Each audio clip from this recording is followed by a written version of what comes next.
Kuçe kolanê navçeya Nav Sûrê bi firçeya mamosta nazlı bu renk bireng. Mamosta nazlı duwarên qirêj û ênkevnar a kuçeyên dîrokiya navçeya Nav Sûrê ji xwe re kir wekî tuwalê wêneya. Keça Amedê li ser dîwarên navçeyê bi boyax resim çêdike. Hêjayê gotiniyê ku kolan û kuçeyên navçeya Nav Sûrê ji ber şerrên nava kolanan bi salan ji bo hatin û çûyînê re qedexebû û ji ber şer jî zirar gihîştibû avayan. Duwarên xaniyan jî xerabe bûbû. Lê bi projeya bi navê Huner li Kolanê yê kuçeyên bajarê Amedê ji nû ve zindî bûn. Daha sonra Diyarbakır'a döndüm. Bağlar sokaklarını geziyordum.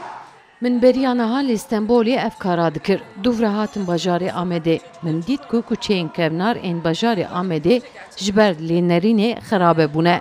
Min jî dest bi projeyekî kir û li ser dîwarên qirêj û xirabe resim çêkir.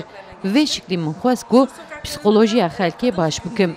Dema ji kolanê derbas bibin, bila bîranînên xwe ên nexweş neynin bîra xwe. Bextewar bibin. Yasak olduğu yani sokağa Nişteciyên navçeya Nav Sûrê jî amaje dikin ku piştî şerê kolana psîkolojiya wan xirabe bûbû. Ji bo bûyerên nexweş ji bîr bikin, ber deriyên xwe û ber kafeyên xwe bi wêne û bi nijeniyên dixemlînin. Dikandar bang li geştiyaran jî dikin ku serdana kuçeyên navçeya Nav Sûrê bikin, li wan kafeteryayan dem derbas bikin. Em dixwazin milletê derve vere welatê me nas bike. Erê dibin mesela Batiyê, Denizeyê, Alaçatiyê, Ewkeyê feqet li cem me jî medeniyetê ye. Ana bajarê me 33 medeniyetê re ew kiriye.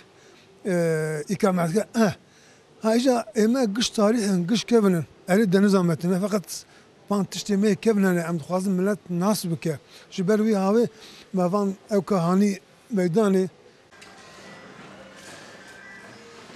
Hêjayê gotinî ku kolanên navçeya Nav Sûrê de ciyên dîrokî gelekî zêde ne. Bi taybet jî xaniyên ji kevirên reş ên hatine çêkirin bala mirovan dikşîne.